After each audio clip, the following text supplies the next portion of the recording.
Hi guys, welcome back to my another video. Ma'am, wasigi video sidi kay video no hi bada. I say Guwahati da labadi sum up down so tawi labor sum labadi layer banya bako. But still, I say accoland do ambo chacha driba.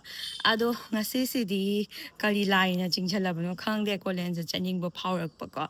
Then I say imana bisu Manipur da yini ko I gamaka se unani hai na tauba se yang queer banya ba. Haidi Manipur da learning matamda aina Manipur da learning matamda so sum ma musang daba ai musang daba sumaina sum busy oraga una dabido haidi sinju jamina ni kaina tar kun laga ha sum una dabido to ma se Guwahati la e haina ha bas ai so ngarang ta khangye ba ngarang na han ta khangye ba to na yum da chak chara ma chamina bagi mo ta ma pan da ina ko bisa se na ina ha ra ba ma so just is sen har ko excitement to ma so Yumnam ni ai so Yumnam ne ba adona kaya ni mana ba do manabado ado haidi hajik scooty do ina chato ina ba iban se ko Uber tower roi Uber tower scooty do ina ni ai manabagi scooty ma mana thauno haina lay ba ai hajik ma se lobo chat ke to ina inak ne ai ma ka so inak ne ba sum ko do lobo chat lage Video se marak thatna aina CureSkin gi sizinaramba product mamangi do khara upgrade tawjare skin se analyze tawbiraba matung da moina oina special oiba aigi kit sabiraga oina pibireba ko ahan bada aina use tawise ko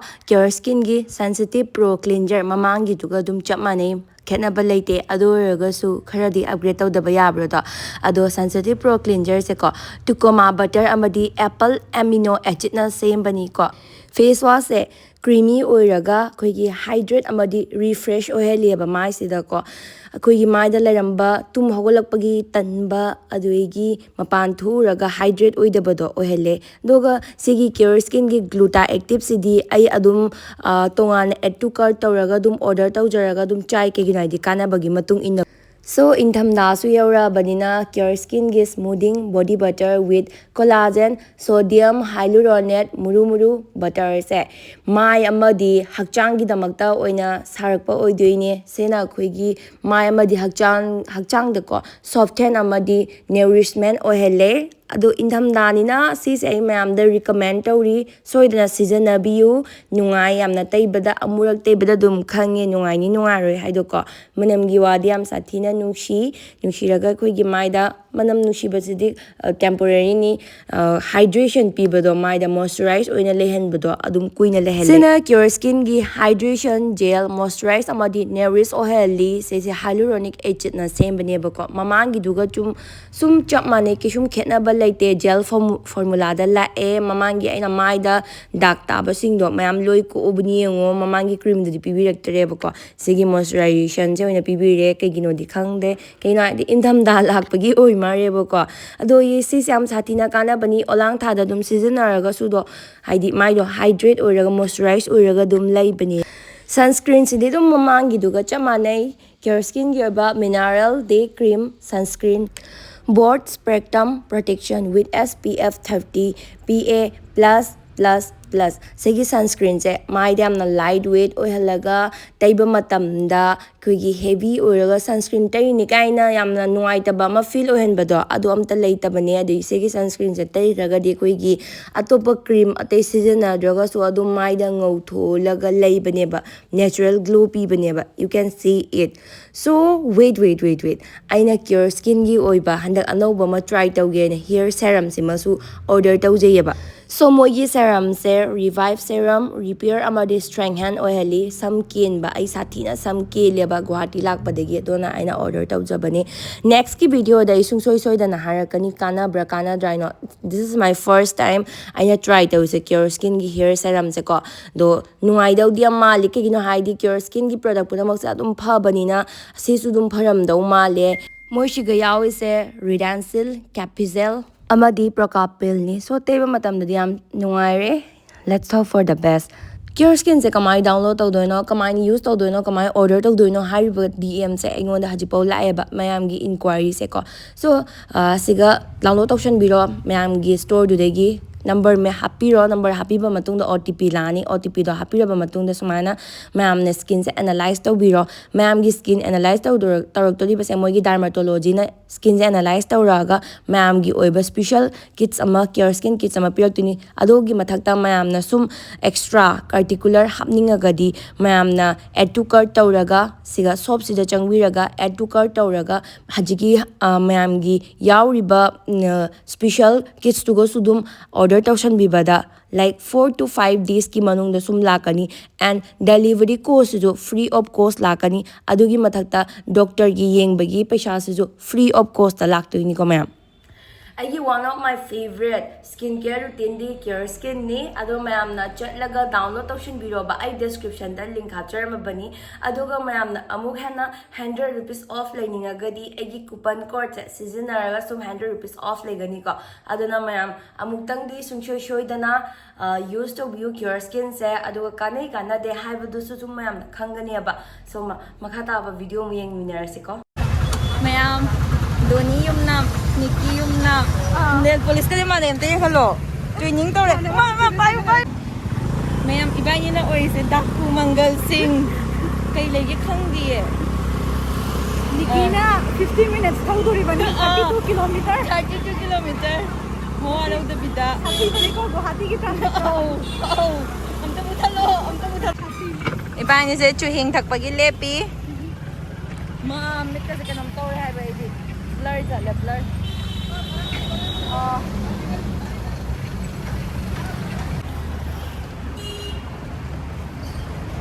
भैया Sinha high बा बहुत दूर है भैया कितना दूर है बोलो ना हाँ ये तो मालूम नहीं है कितने किलोमीटर होगा बट यहाँ से जाता है ना 12 kilometre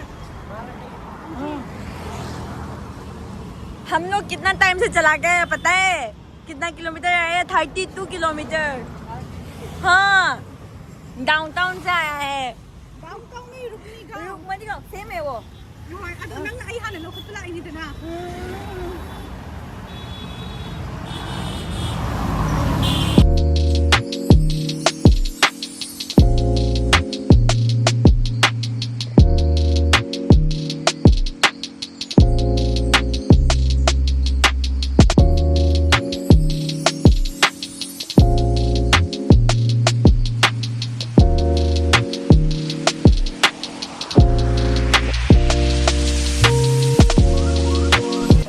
Yaure khoi Yaure ticket ka ul ge do chang ge lo ma khut ka se yaad rahe very suffocating ho rahe yo accoland ai si oi bore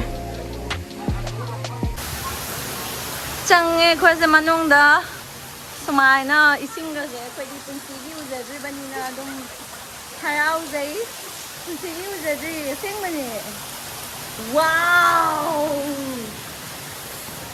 कोई दी कहीं हाई नहीं लवाई देगी लागा उधर फंग दबी दुनिया बता वैसे ही ना जी अयो कुछ ऐसे आई दिसे तो गनी आई दिसे चंग गनी है मनुंग दा सीरे उई माँ सीरे हिंगे बे माँ फोटो हम तंग नमो से हम तंग नमस्ला माँ mana si tong ga loi tong ji ko loi tong ji si ya chang ge nga si de loi tong ga ni au chani pa yang kai phu ga to ni mi mo le loi chani pa yang kai ni khang ba ma Guwahati le ba se paisa di phanam loi ba ni ko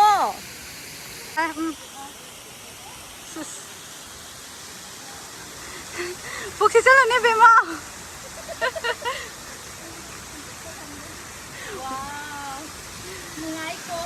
Som ke je water park ki vibe ti man re ko. Ya ke je? Date vibe ji ko. Mare. Party vibe ne. Mura ne na si se to na ko ni ba. Din se la ke to ko ni ba puk si ya de. Puk si di hai na nu. Ai am cha re ko ma am di khang ko ni ba. Noi na hai ba ko. Noi he ni je wa na pai tha ting na ni noi je ka ma free la noi ba na te. Hai je. Nikki beach vibe se waterproof lipstick se matai sala horen soi dana ba ising sala rajo Au. Blush om da taishan hi ge. ising lupa jo Akhoi ki excitement se mayam na di lawai nu pi ni hai do di ne ba. Mirror la si locker si mo kang pesa law ba ana habadi 840 do dum mana na law da na mo khali sa kaino ba Ito kaya lupa kaya. ha Lupa kaya. 170 law ba siga mo kaino mo khali da ay puda da puda ram da ni ano chai ni ko maroon gali be kanga ba yang an tan ho ki dan le ko punji he ko le chang pangoi ai Nang maroon khangdre ni kan janam yauri. Nang lo yare na. nga sai no counter jo puda la mo ra ya Che naman na ba ngang may ngai le to ada. tong Hi. Hi. Yeah. Yes, lao ready. Yoi ba hai ko ma. Andaro. Warm up.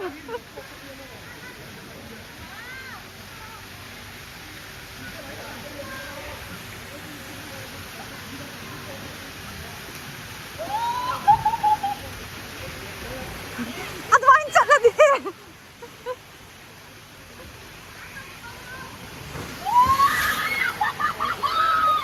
Kaya nang kunanda si dia. Kaya daw rabi na.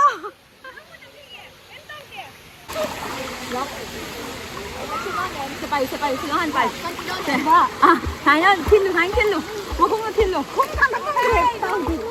không thiên được đi à rồi không thiên được đi à rồi nó khó thằng nào cũng bay được năng đi bên ngầm rồi ấy thôi rồi năng thôi rồi thằng nào cũng bay gì nhỉ thằng nào cũng là nè thằng nào cũng được hàng kia cái hay thằng nào cũng hay rồi hàng bay nè hàng thiên đôi nhỉ bà hay đó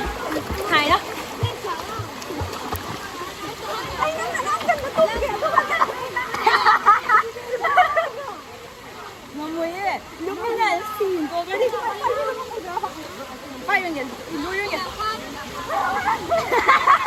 폭라 루퍼 저기 루퍼 이모 좋아 루퍼는 막 아 친구 아이 나 쟤 너무 남농아가 말이다. 정대로 기자브로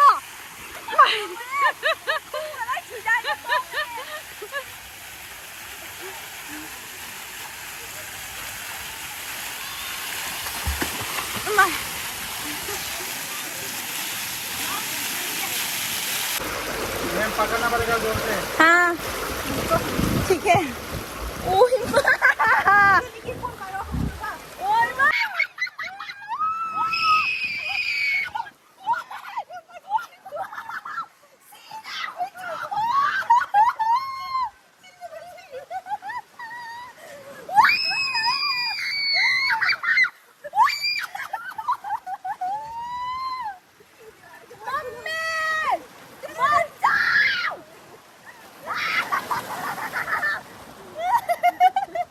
हाँ पकड़ My heart goes la la la la la la la la la it's the one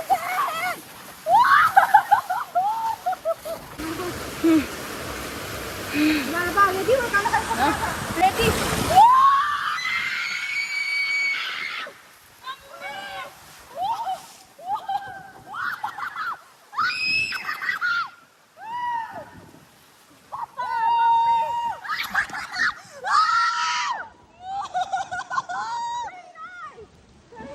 ai hoàn thật rồi mà ai vô anh ăn về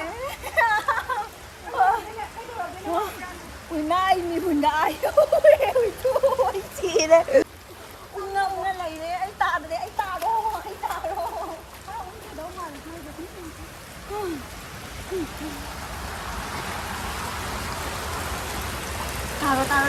따로.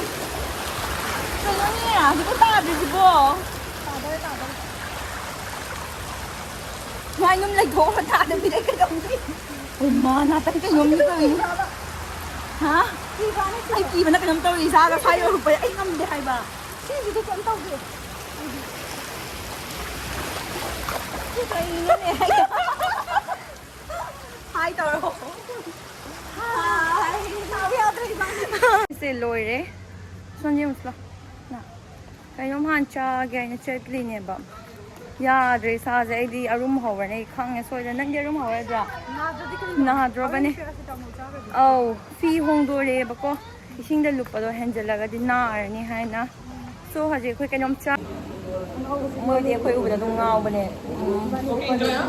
Ah, bye bye.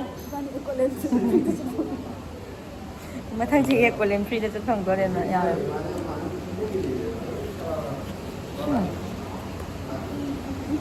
Nang kira, nawa yam chan.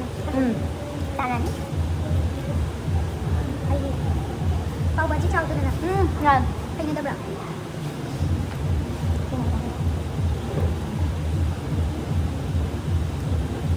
Phộc kẹp. Phộc sai. Quả bây rồi để mày xì rồi. Tao ăn gầy thôi đừng khăn đấy xì. Nó làm gì hay cái cô? Làm nè, I can do it. Mấy cây gì thì không nào, bố con này cây nó nè.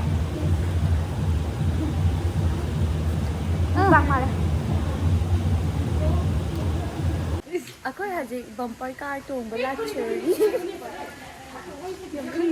Yam khangye kai de ado tung gu yam ta mi yam ta thong gai ru yam tung si da pa sing yam ta. Kai haji se bumper right se. Ma, se kan nai. Gari thau hai tra su car thau hai tra su thau ke tari guys. Kana kana tung ni. Hi Toro. Hi. Huh?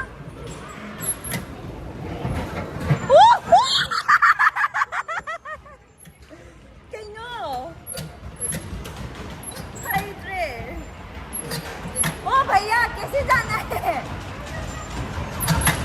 नहीं हो रहा है, नहीं हो रहा है press. अरे तू प्रेस तो बंगम दे।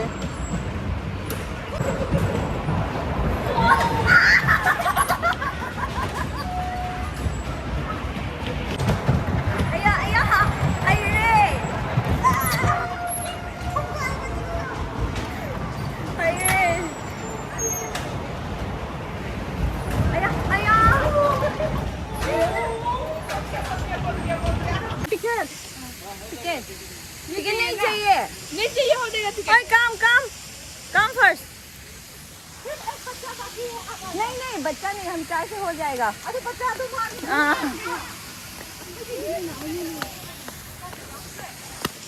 क्या लास्ट में मिडल पे बैठ सकता है हम लोग? बाप रे। अच्छा 2-2 करके बैठना पड़ेगा। आप किसके साथ बैठोगे? दोनी Yumnam? With you obviously. Okay. No. Uy ma! Di angang ama se. Namfu da ne kau ba niya ba jay. Nyu pa ma cha se. Tong ni na. Oi, what's your name? Huh? Okay. Thank you for coming. Tong again? Karamba, si train se.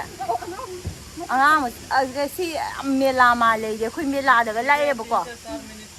हाँ? 3 से 4 minute चलेगा। 3 first 3 emergency brake नहीं है, कुछ problem है तो अभी उतर सकते हैं। कुछ प्रॉब्लम है तो कहीं ना। क्या बोला फिर से बोलिए। इमरजेंसी ब्रेक नहीं है, कुछ प्रॉब्लम है तो अभी उतर सकते हैं। 3 more people, No, only 3 minutes. 3 minutes and 7 minutes. 3 minutes वाला पहले कीजिए। नहीं, करेक्ट 3 मिनट नहीं होगा, थोड़ा इधर उधर होगा, टाइमर नहीं है। ठीक है होगा। हम ऐसा पकड़ना है ना भैया यहाँ पे? हाँ 3 minutes. ऐसा? Only 3 minutes. Not than this. Singing in the shower, dancing in the mirror.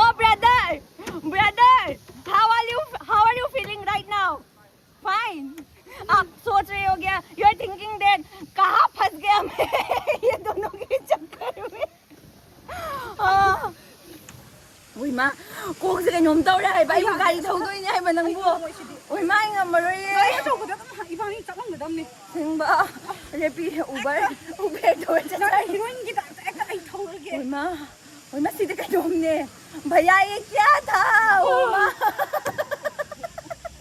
ओई माँ इतना ऊपर तक जाता है ओए ओए कहीं तो फूट हुई भाई ना आई ना तो वैसे आई था ची ना तो ची तो ही ना था ओए माँ आई सीधे कहीं तो हाँ मैं भूत बंगला ये हुई क्या बीपी वांग पकी पाकत नरी हजकी राइट तो सीगे तो वे है बा ला ओ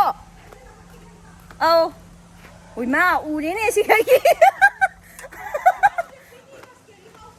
दो आई सी की दे लो केम तो रे लो आई ले लो आई दे की दे लो सेम तो रगा लास्ट होने लो टिकट देखना है वो हैंड ग्लव्स पहन लीजिए क्यों पंगा नहीं है नहीं कुछ होगा तो नहीं ना और सीढ़ी कैम तो ग्लास हाउस से हम लोग गुम तो नहीं हो जाएगा ना यहाँ पे नहीं हो जाएगा ना नहीं ज्यादा बड़ा नहीं निकल जाएगा थोक ने आई खान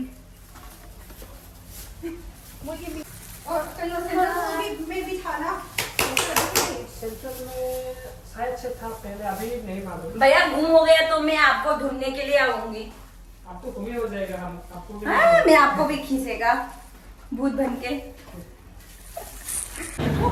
यहाँ पे क्या है कुछ नहीं है अयो hi guys this is so बुलबुलया अदुगा मी के लोर में ये अयो मी के लोर में ये अया कहीं तो इसी ना नंग हारो करम बता थोक सिगे सिहोम जिदा नंग गेस्ट हो जगह दा मैं को आई ना जाओ चुमरा ने चुमरा अया सेमिन जेनी सेमिन जेनी चलो 시다 이거 시하이 어디가 오라 हाँ अया धूम ताना धूम अम्मा आई खुनोसे अदो मानते अदो माले अया कमाई थोक तो ये ओ भैया 아이 템토레 좀 더 따르도 이게 아버지는 짝까 좀 이게 좀 따르도 이게 चले रे Libra Libra Aya Oh chụp mày lâu Xí cái đồ Rồi đó Xí đây Hi bolo हाय तिला Hi हाय तिला Hi ऐसा करो Hi तिला बन भाई Hi हाय तिला Come Hi tao Come Hi Hi तिला बजा कैमरा kan डर गई वो Bye Bye See you Ay ang ube ya di hai ba Tu khai ning bi Aya Si wa ba na Aya Pen di ko 빈데 깸 빈데 마품 Sung 파데 pen de mapung pha de 3D zu yang tre kai gi na hai ba di mi taruk mathau ta khoi ka dai de mi taruk pu thoi no ba moi oina pusalam ga da mi yeng ba gi counter da ba mi ne de ko tang sing da pu da tan nai na ga 샤도 좀 이바니 hoi 똑같이 야베니 hoi upai leite do su nung de nungai le 나이 khun nungai di leite mathang lak ba da kam jasi ko kasi adubo pung ama makai nangi gari maning napturi basini ina mata mana matha sai se ai gi maning da pung ani ama makai gari na toi se thau do di ba ai so matha sai se ko yam chi e guli jarani akra haibabu gari mang khaba park at your own risk na mapana thanameba park at your own risk haibado ha park at your own risk haibado hoi ai do ma thang la pung doi bai di ka mo le di khana no mi gari thang kai no asin ke lai tra jalo khoi gari dubo gari na sai ni ba thaba